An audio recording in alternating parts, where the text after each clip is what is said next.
딸이 둘인데 하나는 열린 하늘문교회고 하나는 산마교회예요. 그래서 큰딸은 모든 예배를 늘 함께 참석하는데 작은 딸은 집에서 꼼짝을 안 해요. 그래서 큰딸은 그래도 눈에 보이니까 제가 늘 안심을 하는데 작은 딸은 눈에 안 보이니까 늘 근심이 되잖아요.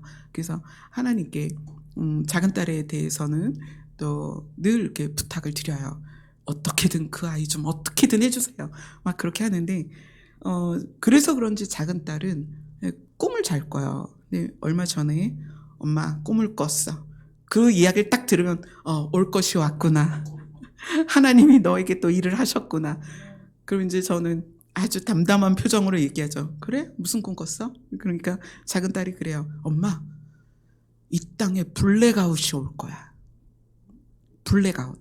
온 세상이 불이 다 꺼진다는 거예요. 그러면서 엄마 꿈에 방에 엄마랑 언니랑 나랑 있었는데 온 세상이 블랙아웃이 온다는 것을 알았다는 거예요. 꿈속에서. 그래서 불을 밝혀야 되는데 집에는 너무 쬐깐한 그 손전등밖에 없어서 큰 손전등을 아주 강력한 손전등을 찾아야 되겠다고 막 그러면서 블랙아웃을 준비해야 된다고 그런 꿈을 꿨다는 거예요. 그러면서 그 꿈을 깨고 나서 본인이 이게 마지막 때 지혜로운 신부들이 등불을 준비하고 등불만 아니라 기름을 예비해야 되잖아요. 지혜로운 다섯 처녀가 그것처럼 주의 오심을 준비해야 되는 그런 꿈인 것 같다. 그런 얘기를 했어요. 그래서 그래.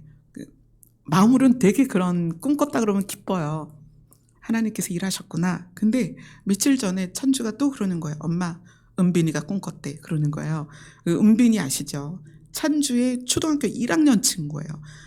그 1학년 친구가 초등학교 1학년 친구가 지금까지 친구인데 그 아이는 엄마 없이 아빠하고 오빠하고 셋이서 그렇게 5살 때인가부터 그렇게 살았어요. 근데 그 초등학교 1학년 때부터 천주랑 한 반에 넣으셔서 이제까지 온 거예요. 22살 될 때까지. 근데 그 아이에 대한 저는 이제 나름대로 책임감이 있어요.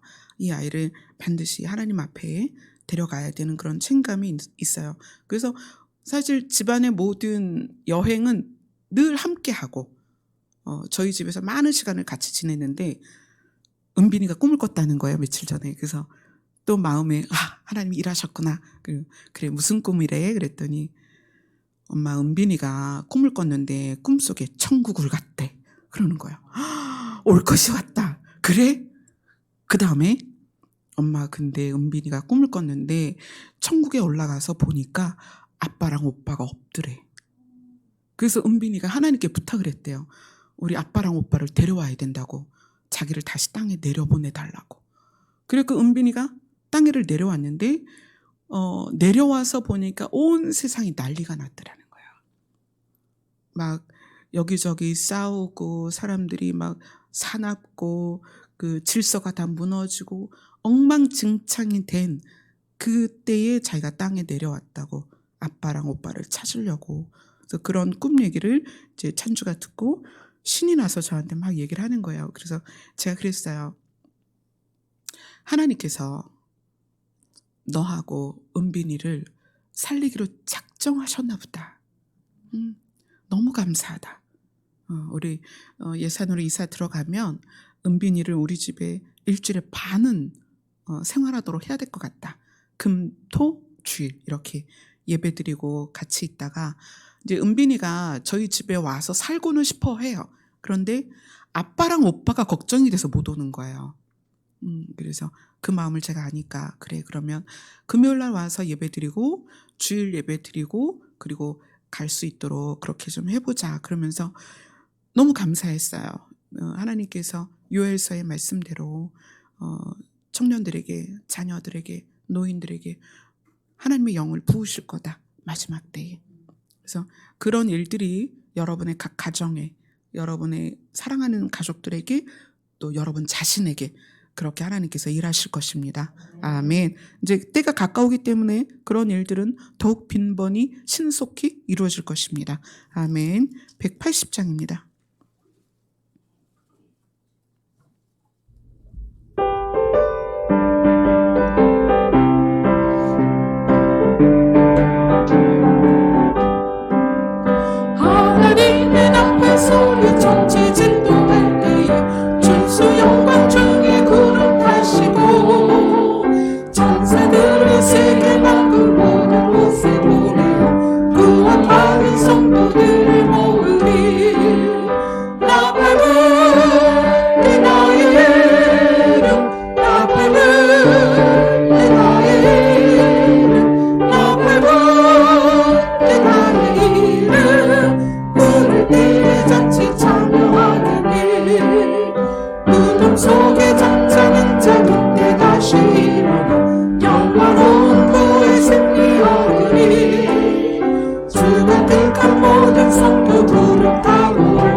다시 오실 날을 우리 알 수 없으니 항상 기도하고 깨어 있어서 기쁨으로 보좌 앞에 우리 나가서 그때까지 참고 기다리게 돼. 나 받을 나의 나 받을 나의 나 받을 나의 이름 부를 때에 잔치 참여하겠네. 아멘. 주의 오심을 깨닫는 것은 하나님께서 그 주의 오심을 준비하라고 알려주시는 거거든요. 그래서 주의 오심을 깨달은 분들이 시차적으로 어떤 분은 20년 된 분도 있고 30년 된 분도 있고 그래요. 저 같은 경우는 2006년에 하나님께서 그 주의 오심에 대해서 말씀하기 시작하셨어요. 굉장히 오래됐잖아요. 그래서 간혹은 지치는 분들이 있어요. 이런 얘기를 해요. 아니, 주의 오시기 직전에 알려주시면 되지. 나는 벌써 30년 됐어. 이런 분들도 있고요. 나는 20년 됐어. 이런 분들도 있어요. 그런데 주의 오심은 주님도 어느 날인지 모르십니다. 알려주셔서 우리가 예수 그리스도의 오심을 기다리는 이 준비는 오늘 당장 오실 것처럼 준비해야 돼요. 아멘. 그러지 않으면 준비가 안 됩니다. 보통 사람들이 주님의 오심을 언제쯤이라고 이렇게 예측을 원해요. 그래서 절기를 따지고 연도를 따지고 징조를 따져서 이때쯤 오시지 않을까라고 생각하는데, 그렇게 따지는 그 심리 안에는 얼마나 남았는지 보고 준비 좀 해야지, 이런 느낌이거든요. 주의 오심은 오늘일 수도 있고요, 내일일 수도 있어요. 예수님을 기다리는 마음은 오늘 밤에 우리가 자다가도 오실 수 있다라고 생각하셔야 준비가 됩니다. 아멘. 아멘. 잠깐 기도하겠습니다. 하늘로부터 친히 강림하실 예수 그리스도를 저희들이 소망하며 기다립니다. 그분으로부터 우리가 하나님의 나라를 상속받을 그 약속이 실현되는 그 순간을 우리는 소망하며 기다립니다. 지치지 않게 하시고 낙심치 않게 하여 주시옵소서. 예수님 이름으로 기도드리옵나이다. 아멘. 아멘. 오늘 본문 말씀은 시편 106편입니다.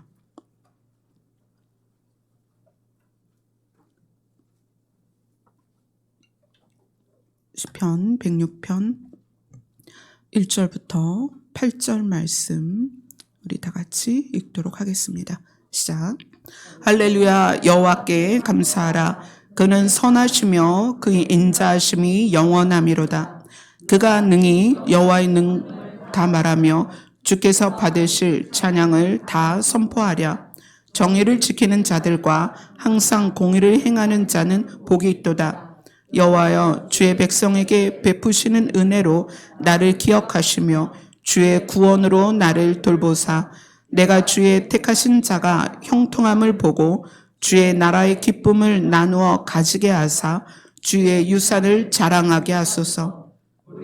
우리의 조상들처럼 범죄하여 사악을 행하며 악을 지었나이다. 우리 조상들이 애굽에 있을 때에 주의 기이한 일들을 깨닫지 못하며 주의 크신 인자를 기억하지 아니하고 바다 곧 홍해에서 거역하였나이다. 그러나 여호와께서는 자기의 이름을 위하여 그들을 구원하셨으니 그의 큰 권능을 만민이 알게 하려 하심이로다. 아멘. 지난주에는 시편 105편을 통해서 그의 종 아브라함을 기억하셨음이로다 라는 내용으로 말씀을 나눴어요. 그것이 106편하고 이어지는 105편 마무리였습니다. 105편 42절을 한번 같이 읽겠습니다. 105편 42절 같이 읽습니다. 시작. 이는 그의 거룩한 말씀과 그의 종 아브라함을 기억하셨음이로다. 42절이 이는 이 이는은 무엇을 연결하는 말씀이냐면 39절부터 41절까지 하나님께서 이스라엘 백성을 광야에서 어떻게 돌보셨는지, 어떤 기적으로 인도하셨는지 그것을 연결해 주는 말이에요. 이렇게 하신 이유는 이스라엘 백성을 광야에서 구름기둥 불기둥으로 메추라기로 만나로 반석에서 생수를 나게 하신 이유는 그의 거룩한 말씀과 그의 종 아브라함을 기억하셨습니다. 여기서의 그 거룩한 말씀은 시편 105편 8절로 갑니다. 105편 8절 같이 읽습니다. 시작. 그는 그의 언약 곧 천대에 걸쳐 명령하신 말씀을 영원히 기억하셨으니 그의 언약 천대에 걸쳐, 이건 진행형으로 우리에게 적용되는 명령하신 말씀, 그것을 뭐라고 말하냐면 10절에 보면 그것이 영원한 언약이다 이렇게 얘기해요. 그 약속, 영원한 언약과 그 다음에 그의 종 아브라함을 기억하셨습니다. 그의 종 아브라함을 기억하셨다는 것은 시편 105편 9절부터 11절까지 같이 읽겠습니다. 시작.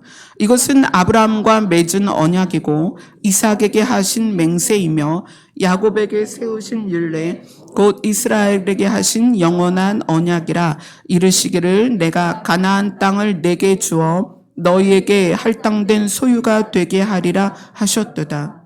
하나님께서 이스라엘에게 언약하신 것, 그것을 영원한 언약이다. 이것은 명령하신, 하나님이 천대에 걸쳐 명령하신 말씀이다. 영원한 언약이다. 무엇이냐면 가나안 땅을 너희에게 주어 소유가 되게 하리라 라는 명령이다. 그런데 그것을 아브라함에게서부터 시작했다. 아브라함에게서 이삭에게 갔고 이삭이 두 아들을 낳았는데 그것이 둘째인 야곱에게 세워진 이유는 첫째 에서가 하나님을 마음에 두기 싫어했고 부모에게 근심이 되는 아들이었다. 그래서 하나님의 언약을 기억한 야곱이 그것을 취하고자 하는 마음을 가졌기 때문에 하나님이 그 아브라함에게 맺은 언약을 야곱에게 흐르게 하셨다. 그 언약의 핵심이 뭐다? 가나안 땅을 너에게 주어서 소유가 되게 할 것이다. 이것이 천대에 걸쳐서 우리에게까지 적용되는 영원한 언약이다. 자, 그리고 105편 43절을 같이 읽읍시다. 시작. 그의 백성이 즐겁게 나오게 하시며 그의 택한 자는 노래하며 나오게 하시고. 자, 이 43절이 그의 백성이 즐거울 수 있는 이유, 하나님이 택하신 자들이 노래하며 나올 수 있는 이유는 언약을 기억했기 때문이다. 어떠한 상황에서도 하나님이 가나안 땅을 우리에게 주어서 소유가 되게 할 것이라는 언약, 천대에 걸쳐서 말씀하신 영원한 언약을 기억하는 자들은 어디에 있든지, 어떤 상황에 있든지, 어떤 형편에 있든지 하나님 앞에 즐겁게 나옵니다. 아멘. 우리 여기 계신 분들 그렇잖아요. 다 각자의 상황과 형편이 다르지만 우리가 주의 이름을 즐겁게 부르는 이유는 그 아브라함에게 하셨던 영원한 언약이 우리에게도 현재 진행형이라는 거예요. 아멘. 그것이 소망이 되기 때문에 우리가 즐겁게 하나님 앞에 나오고 노래하며 나올 수 있다. 아멘. 자, 그렇게 해서 106편으로 넘어가는데 할렐루야 여호와께 감사하라. 그는 선하시며 그 인자하심이 영원함이로다. 그는 선하시며 그 인자하심이 영원함이로다라는 문구가 시편에서도 역대상 역대하에서도 여러 군데서도 나옵니다. 근데 이것은 하나님의 절대적인 속성입니다. 그는 누구는 하나님은 선하시며 그 인자하심이 영원하다. 그건 무슨 얘기냐면 선하심과 인자하심이 절대 변하지 않는다. 때로 우리가 곁길로 나가서 채찍질을 해서 제대로 된 길로 몰아갈지라도 그것이 우리를 죽이기 위해 심판하기 위한 채찍질이 아니라 어떻게 하기 위해 살리기 위한, 그래서 바른 길로 인도하셔서 결국에는 우리에게 그 언약을 세우시기 위해서 우리를 인도하시는 선하시며 인자하심이 영원히 우리에게 적용되는 그 하나님의 속성이다. 자, 그 다음에 106편 2절을 같이 읽겠습니다. 시작. 누가 능히 여호와의 권능을 다 말하며 주께서 받으실 찬양을 다 선포하랴. 이것은 하나님의 권능을 다 말할 수 없고 하나님께 드릴 찬양을 다 선포할 수 없다는 이유는 그게 너무나 크고 많기 때문이에요. 이 2절에서 여호와의 권능을 8절에서는 뭐라고 말하냐면 8절을 같이 읽겠습니다. 106편 8절입니다. 시작. 그러나 여호와께서는 자기의 이름을 위하여 그들을 구원하셨으니 그의 큰 권능을 만민이 알게 하려 하심이로다. 2절에서 말한 여호와의 권능, 그것이 8절에서는 뭐라고 표현되냐면 그의 큰 권능이다. 하나님의 권능이 크기 때문에 그것을 누가 능히 다 말할 수 있겠느냐? 우리의 지식으로 이해할 수 없고 우리의 지식에 담아낼 수 없다. 하나님의 권능은 우리의 지식으로 그것을 헤아릴 수 없습니다. 하나님이 우리를 위하여 하시는 일의 섬세함과 그 일의 기이함을 여러분은 상상도 할 수 없습니다. 이건 정말 누구도 알 수 없는 거예요. 하나님께서 맞춰가는 그 퍼즐의 조각들이 뿔뿔이 흩어져 있을 때 우리는 상상도 못했던 것들을 하나님은 퍼즐을 맞추시면서 하나님의 언약을 이루어 가십니다. 아주 섬세하게. 여러분이 이 자리에 있는 것, 제가 이 자리에 서 있는 것, 하나님의 퍼즐을 지금 맞춰 가시는 거예요. 생각해 보세요. 여러분이 저하고 어떻게 인연이 됐을까요? 여러분이 이 시간에 이 홍성 땅에 왜 와 계세요? 2년 전만 해도 우리는 누구도 여기에 와 있을 거라고 상상도 못했어요. 저 자신도 마찬가지고요. 그런데 20년 11월 13일 날 건물 주인이 나가라는 말에 싸울 수 없잖아요. 어떻게 우리가 세상과 싸우겠어요? 덕이 안 되니까. 알았습니다. 13일 남겨놓고 나가라고 하니까 우리가 13일 만에 이사를 해야 되는데 13일 날 말해서 26일 날 옮겨야 되니까 이게 딱 13일밖에 안 남은 거잖아요. 근데 그 짧은 시간 안에 하나님은 이곳으로 옮기셨어요. 하나님이 퍼즐을 맞추시는 거예요. 우리는 그저 그 퍼즐에 맞춰서 이동했고 이곳에 있는 거예요. 자, 무엇을 위해서다? 하나님이 자기의 큰 권능으로 행하실 일이 있다는 거예요. 자, 시편 106편 3절을 같이 읽겠습니다. 시작. 정의를 지키는 자들과 항상 공의를 행하는 자는 복이 있도다.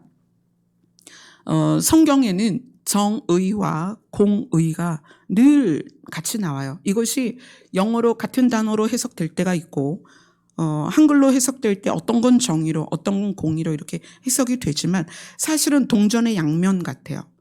500원짜리를 보면 분명히 이게 500원짜리인데 앞에와 뒤가 그림이 다르죠.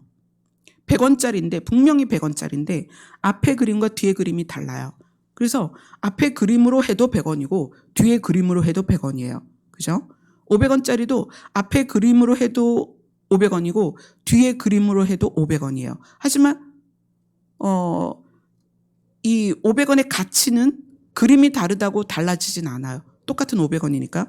마찬가지예요. 정의와 공의는 동전의 양면 같아서 그림은 다른데 하나예요. 자, 봅시다.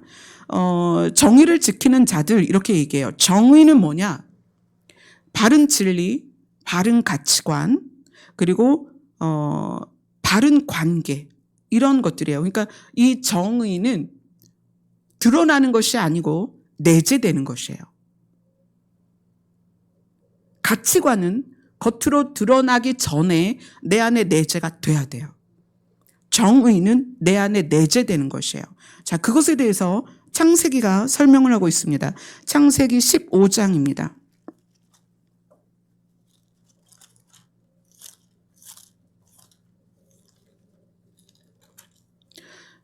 창세기 15장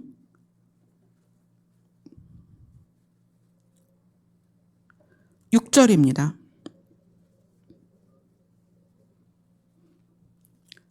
창세기 15장 6절 같이 읽겠습니다. 시작. 아브라함이 여호와를 믿으니 여호와께서 이를 그의 의로 여기시고, 여기서 의라는 말이 나와요. 의. 하나님께서 아브라함이 여호와를 믿으니라고 얘기를 했어요. 믿으니, 이 믿음을 옳다라고 말씀하시는 거예요. 그래서 믿음을 의다. 근데 정의는 세상이 가지고 있는 도덕적인 또는 윤리적인 가치관에서 시작되는 게 아니에요. 정의는 뭐에서 시작하냐면 신을 알고 신을 인정하고 신을 믿는 거에서 의가 시작이 되는 거예요. 세상에는 많은 가치관들이 있습니다. 그래서 이것이 옳다 저것이 옳다 이야기하지만 가장 옳은 것, 그리고 절대 변하지 않는 의는 하나님을 믿는 거예요. 신을 깨닫고 신을 인정하고 신을 깨닫고 인정하는 것에서 신을 믿는 것까지, 그것이 의다. 그래서 그것을 정의라고 하는 거예요. 그것에서 시작된 우리의 가치관들이어야 그것이 옳은 거라는 거예요. 세상에서도 옳은 사람들이 많습니다. 세상에서 많은 사람들이 내 말이 옳다, 내 주장이 옳다, 내 개념이 옳다라고 얘기를 해요. 그러나 그것들이 만약에 신을 인정하지 않는 것에서 시작하면 절대 옳을 수가 없어요. 그 끝은 사망으로 가기 때문에 옳아 보여도 옳지 않다는 거예요. 자, 그러면 이 지금 시편 106편 3절에서 정의를 지키는 자들과 항상 공의를 행하는 자는 복이 있도다. 그럼 이 공의는 뭐냐? 정의가 내 안에 내재되는 거라면 정의를 기준으로 해서 치우침이 없이 내 삶에 드러나는 것이 공의입니다. 그러니까 정의와 공의의 시작은 하나님을 믿고 인정하고 그 하나님을 인정한 상태에서 세워진 개념이에요. 그리고 그 개념이 세워진 상태에서 행동하는 것, 그것이 공의다. 근데 이것을 굉장히 잘 설명한 부분이 있어요. 자, 야고보서로 갑니다.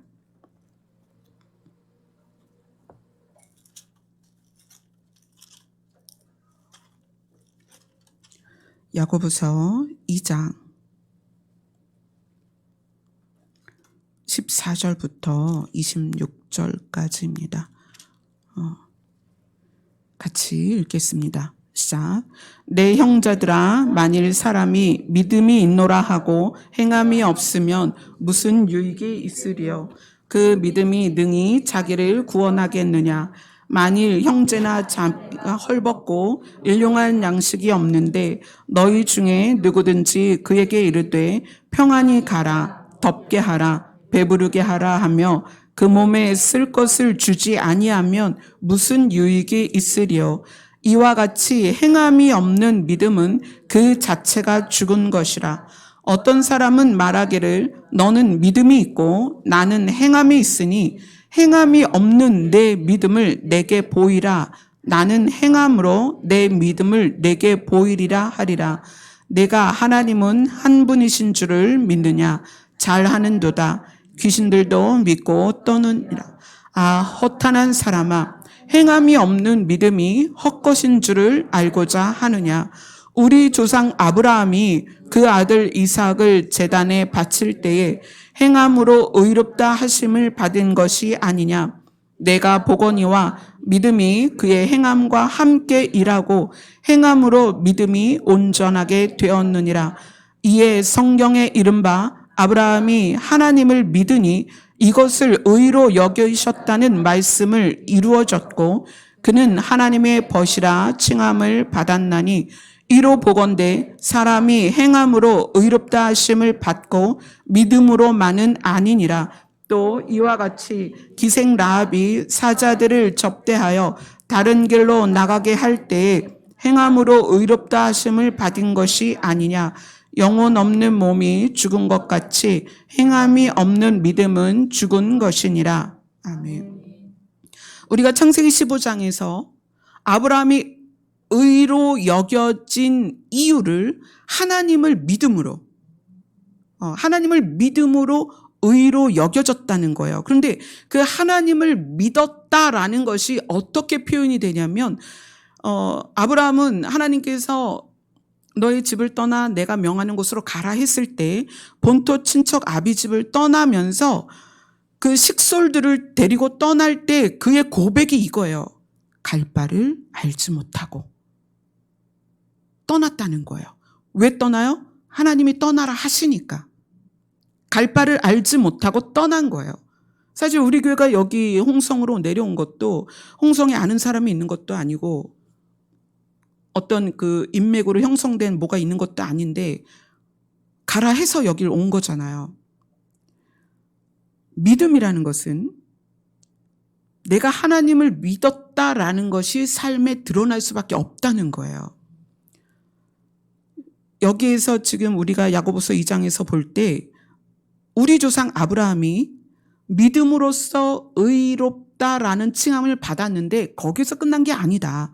아브라함은 자기 아들 이삭을 하나님께 바쳤다. 그것이 믿었다라는 것이 드러났다는 거예요. 정의와 공의는 내재되는 믿음을 말하는 거고요. 공의는 그 믿음이 밖으로 표현되는 걸 말하는 거예요.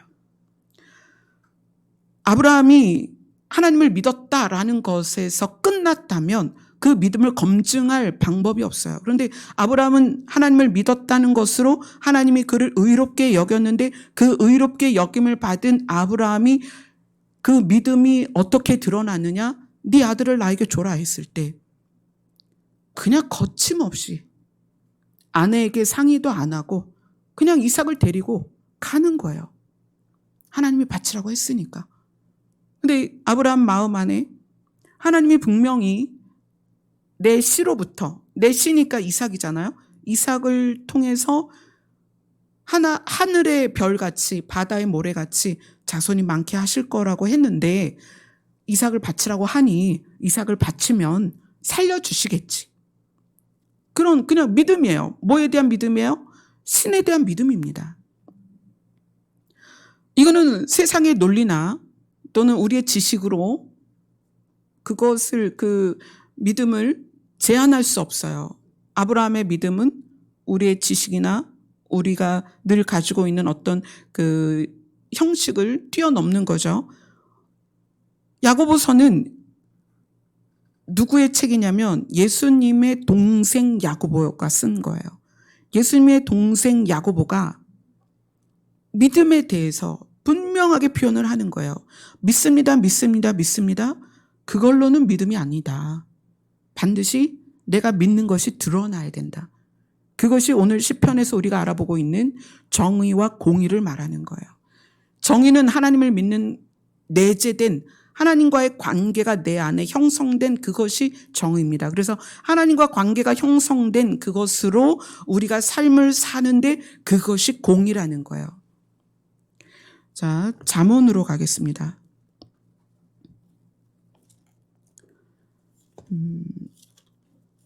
잠언 21장입니다.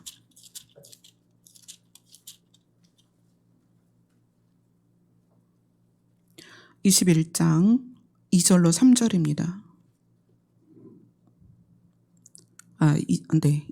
잠언 21장 2절 3절 같이 읽겠습니다. 시작.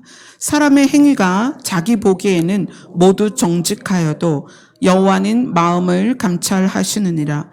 공의와 정의를 행하는 것은 제사 드리는 것보다 여호와께서 기쁘게 여기시느니라. 사람의 행위가 자기 보기에는 다 정당한 거예요. 내가 화를 냈어. 이거 정당한 거야. 내가 너를 싫어해. 이거 정당한 거야. 왜? 네가 그랬으니까. 난 너가 미워. 왜? 너가 그랬으니까. 나는 정당해. 우리는 우리의 행위에 대해서 모두 정당하다고 얘기합니다. 내가 옳아. 내가 이렇게 행동하는 게 맞아. 이렇게 얘기한다는 거예요. 그런데 하나님은 우리의 그 스스로 정당하다고 생각하는 행위가 아니라 우리의 중심의 마음을 보신다는 거예요.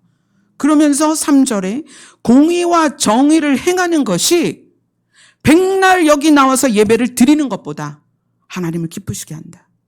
아멘. 예배의 횟수가 중요한 게 아니라는 거예요. 우리가 뭐 주일 성수를 한다, 52주 예배를 한 번도 안 빠졌다, 그게 중요한 것이 아니라 하나님을 인정하고 하나님을 믿는 그 믿음이 내재되어서 그것에서 행동이 출발되어야만 하나님이 그것을 기쁘게 여기신다는 거예요. 아멘. 정의와 공의가 우리 안에 있지 않으면 우리가 백날 예배 드린다, 뭘 한다 이게 소용이 없다는 거예요. 그래서 이 잠언 2절이 말하는 게 뭐냐면 내가 하는 행동을 늘 그렇죠.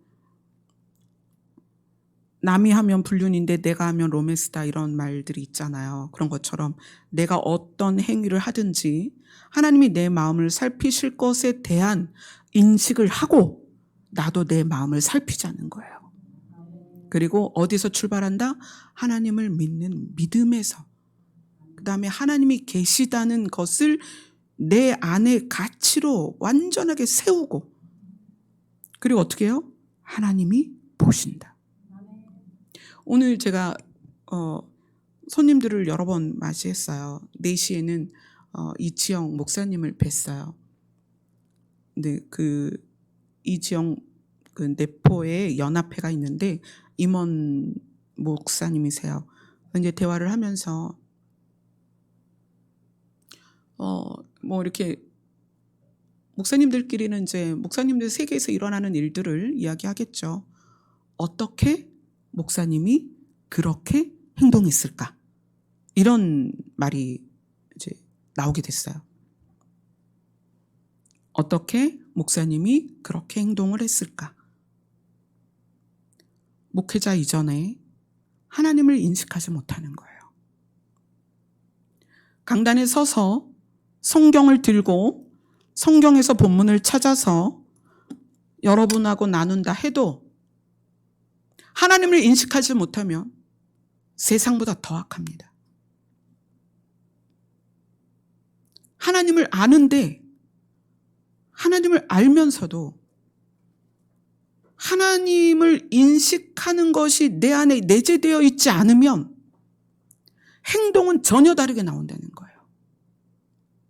그래서 너무 슬펐어요. 그 목사님하고 대화하면서 어떻게 그런 일이 있을까? 목회자 사이에 어떻게 그럴 수가 있을까? 공의와 정의를 행하는 것이 제사를 드리는 것보다 여호와를 기쁘게 합니다. 이것을 여러분들이 기억하셔야 돼요. 그래서 내가 말 한마디, 내가 하는 모든 행동을 여러분 정말 유념하셔야 돼요. 제가 한 가지 예를 들어 드릴게요. 저는 저에게 피해를 입히거나 손해를 입힐 때 그것에 대해서 법적으로 대응하거나 싸우지 않습니다. 저의 계산법이 따로 있어요. 저는 억울한 일을 당하거나 또는 사실 그 목회자에게 사기치는 사람 되게 많아요. 사기를 당합니다. 당할 때 당하고 나면 알죠. 내가 사기당했네. 이렇게 깨달아요. 그럼 저는 그것을 하나님께 고발합니다. 하나님, 제가 이런 일을 겪었어요. 제가 이런 수치를 당했어요. 하나님 다 보셨죠. 그리고 저는 제 일상을 살아갑니다. 아까 그 목사님하고 대화를 하면서 제가 그런 대처하는 방법들을 목사님에게 알려드렸어요. 나는 이렇게 합니다. 나는 내가 억울한 일을 당했을 때 그것을 남들하고 얘기하거나 또는 그것에 대해서 싸우거나 법적으로 대응하거나 그러지 않습니다. 저는 하나님께 고발합니다. 제가 실제 문자를 보여드렸어요. 제가 어떤 분에게 장문의 문자를 썼어요. 그분은 정말 저에게 해서는 안 될 정말 나쁜 일을 행하셨어요. 목사님이세요. 그래서 제가 목사님이 얼마나 지금 하나님 보시기에 악한 일을 하셨는지 쭉 나열을 하고, 그러나 이것을 제가 다른 사람하고 나누질 않겠습니다. 저는 이것을 하나님께 고발했습니다. 이렇게 문자를 보내드렸어요. 여러분도 하나님께 고발하세요. 여러분 법적으로 막 이렇게 싸울 수는 있어요.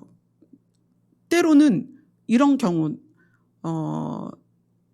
법적으로 이렇게 소송을 걸어왔는데 내가 무죄하면 그건 이제 소송으로 그것을 이제 밝혀내야죠.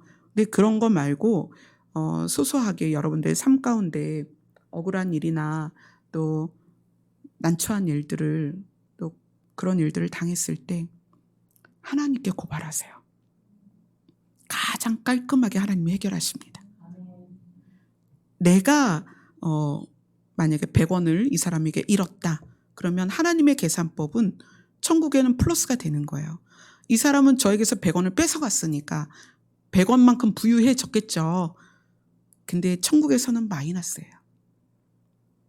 그래서 오늘 이야기를 나누던 목사님하고 그런 얘기를 했어요.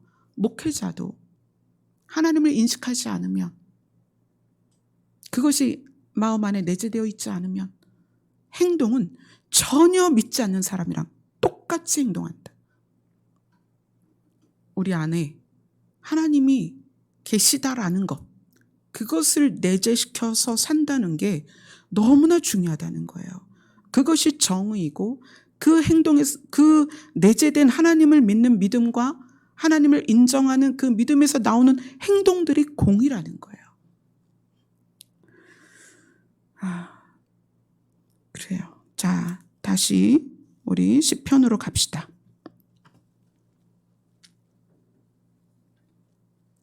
시편 106편 3절을 다시 읽습니다. 시작. 정의를 지키는 자들과 항상 공의를 행하는 자는 복이 있도다. 자, 무슨 복일까요? 하나님이 아브라함에 약속하신 복이 뭐죠? 가나안 땅을 너에게 줄 것이다. 너의 자손에게 소유가 되게 할 것이다. 우리는 하나님을 믿는 믿음으로 아브라함의 자손이 되었습니다. 그죠? 우리는 아브라함의 자손입니다. 우리가 정의와 공의를 행하면 어떤 복을 받는다? 가나안을 받는다. 그 땅을 우리가 받는다. 아멘. 자, 그 다음에 4절을 읽읍시다. 시작. 여호와여, 주의 백성에게 베푸시는 은혜로 나를 기억하시며 주의 구원으로 나를 돌보사. 하나님께서 아브라함을 기억하셨던 것처럼 나를 기억하여 주옵소서. 하나님이 아브라함으로부터 그 자손들을 보호하신 것처럼 나를 돌보아 주시옵소서. 이게 시편 저자의 기도이고 또 우리의 기도이죠. 하나님, 나를 기억하시며 나를 돌보아 주시옵소서. 왜냐하면 주의 백성에게 은혜를 베푸시는 것과 주의 백성을 구원하는 것은 누구의 역할이에요? 하나님의 역할이에요. 그걸 누구에게 부탁해야 돼요? 하나님께 부탁해야 돼요. 여러분의 그 구원을 하나님께 부탁하는 게 당연합니다. 기도하세요. 나를 구원하여 주옵소서. 이 땅에서도, 이 삶에서도, 이 상황에서도 나를 구원하여 주옵소서. 이거는 당연히 우리가 하나님께 올려드려야 할 기도입니다. 왜냐하면 이것이 하나님의 역할이에요. 하나님이 그 일을 하십니다. 우리를 구원하십니다. 자, 5절입니다. 같이 읽겠습니다. 시작.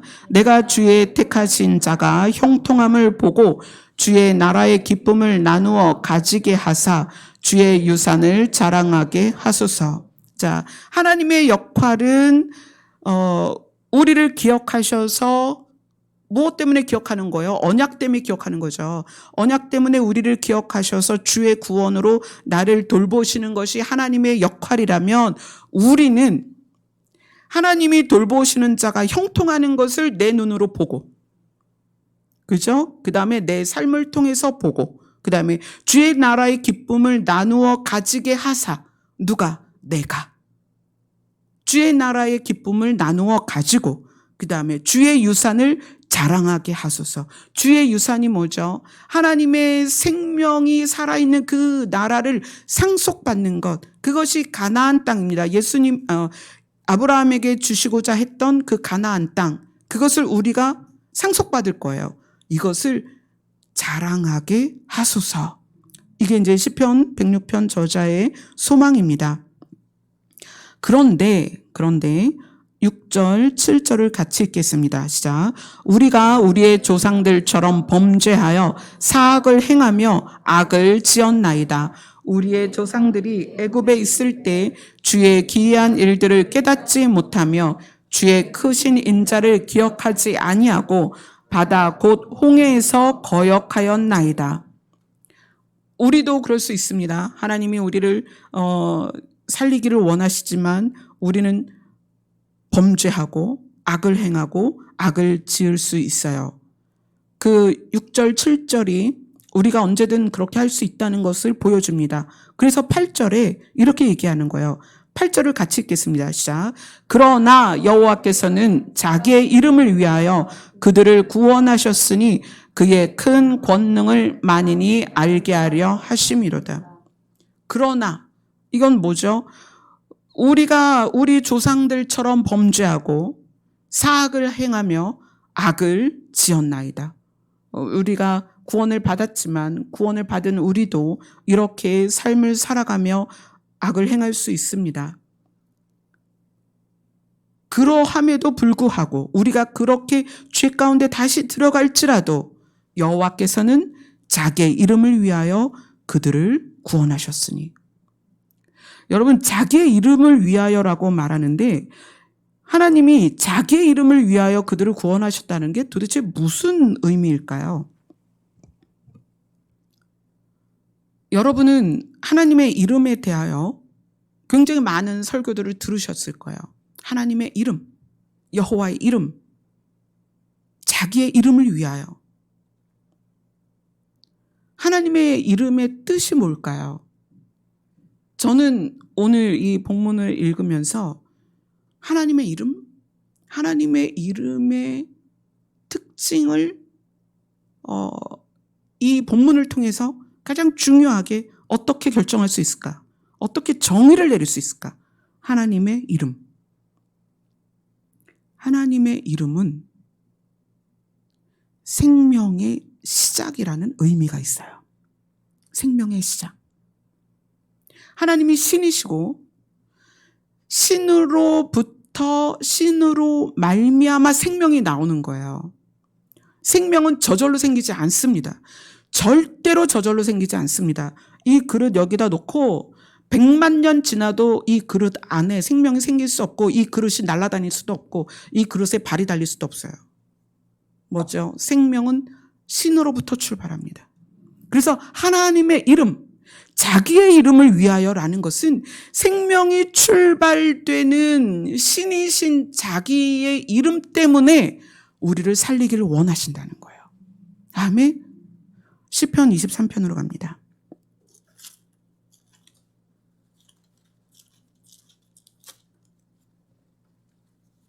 시편 23편 1절로 6절까지 같이 읽겠습니다. 시작. 여호와는 나의 목자시니 내게 부족함이 없으리로다. 그가 나를 푸른 풀밭에 누이시며 쉴 만한 물가로 인도하시는도다.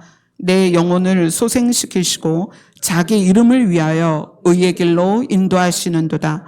내가 사망의 음침한 골짜기로 다닐지라도 해를 두려워하지 않을 것은 주께서 나와 함께 하심이라. 주의 지팡이와 막대기가 나를 안위하시나이다. 주께서 내 원수의 목전에서 내게 상을 차려주시고 기름을 내 머리에 부으셨으니 내 잔이 넘치나이다. 내 평생의 선하심과 인자하심이 반드시 나를 따르리니 내가 여호와의 집에 영원히 살리로다. 아멘. 내 영혼을 소생시키시고 자기의 이름을 위하여 의의 길로 인도하시는도다. 그 이름이 뜻이 뭐라고요? 생명의 출발이다. 생명을 출발시킨 하나님이 자기의 이름 때문에 그 생명을 부여받은 우리를 다 인도한다는 거예요. 어디로? 영원한 생명으로. 아멘. 그 영원한 나라로. 그래서 그들이 사는 땅을 뭐라고 부른다? 산자들의 땅이다. 산자들의 땅이 뭐예요? 생명이 있는 자들이 거하는 곳이 산자들의 땅입니다. 근데 그것을 아브라함에게는 가나안이다. 내가 그것을 너에게 소유로 줄 것이다.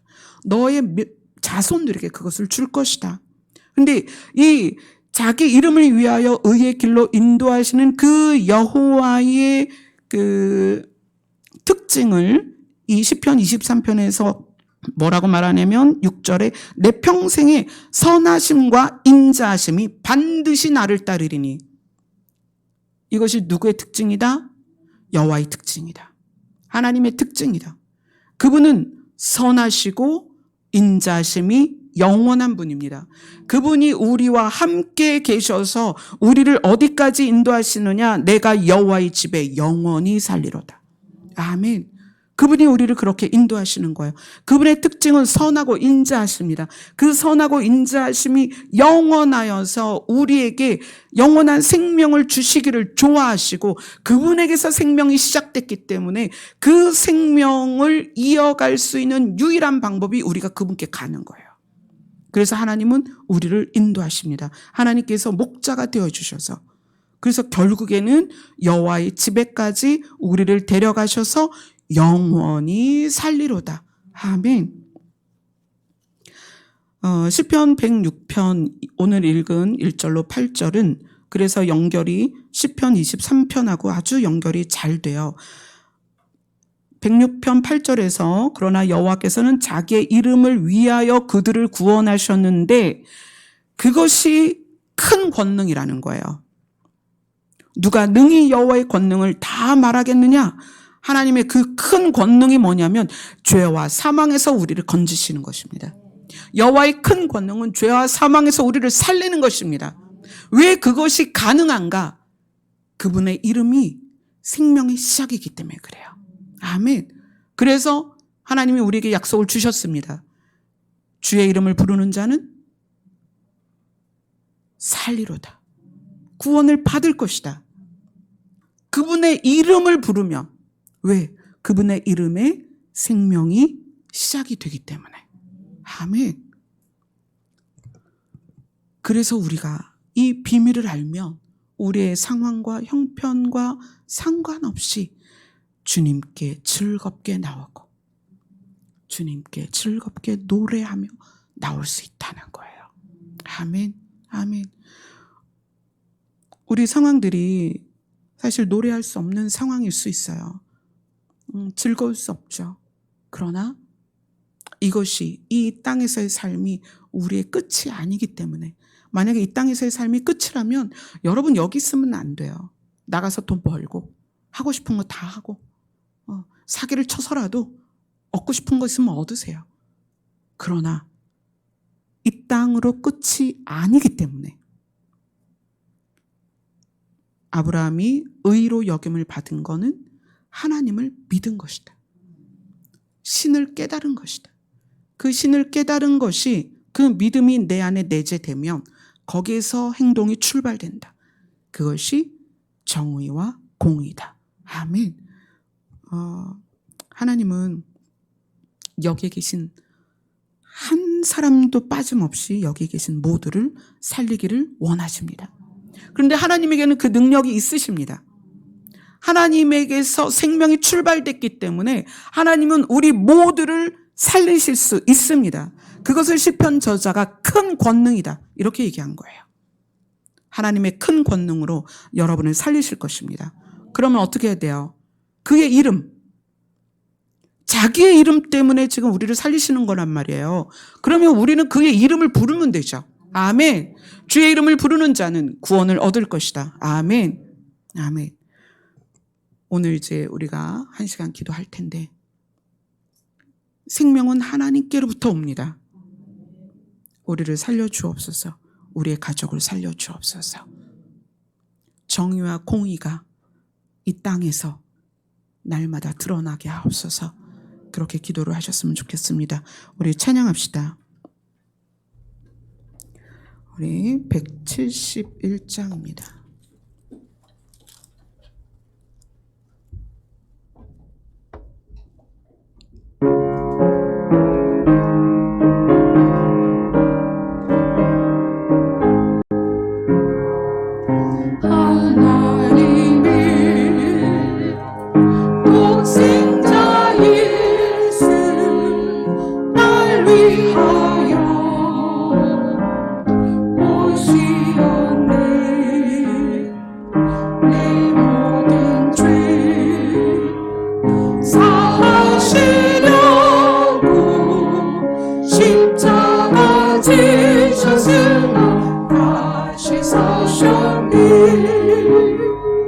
살아계신 주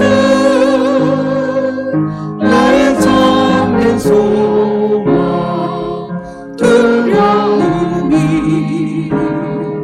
사라지네 사랑의 주 내 갈 길 인도하니 내 모든 삶의 기쁨 일충만하니 주 안에서 거듭난 우리 기뻐하며 찬양하리 가슴 속에 넘치는 것이 우리의 가는 길에 소망 넘치니 살아계신 주 나의 참된 소망 두려움이 사라지네 사랑의 주 내 갈 길 인도하니 내 모든 삶의 기쁨 일충만하니 선한 싸움 다 마친 후에 우리 길이 배우리라 사망 원세 아무리 채고 주님이 다스리니 영원 넘치니 살아계신 주 나의 참된 소망 두려움이 사라지네 사랑의 주 내 갈 길 인도하니 내 모든 삶의 기쁨 일충만하니 아멘. 이제 1시간 기도하실 때 특별히 우리 정성원 자매님의 친정아버지께서 많이 아프시다고 연락이 왔어요. 그래서 지금 병원에 계시는데 의사의 손길을 통해서라도 또 치료의 과정을 통해서라도 빨리 속히 건강하게 일어나시기를 여러분들께서 중보해 주셨으면 감사하겠습니다. 기도하겠습니다.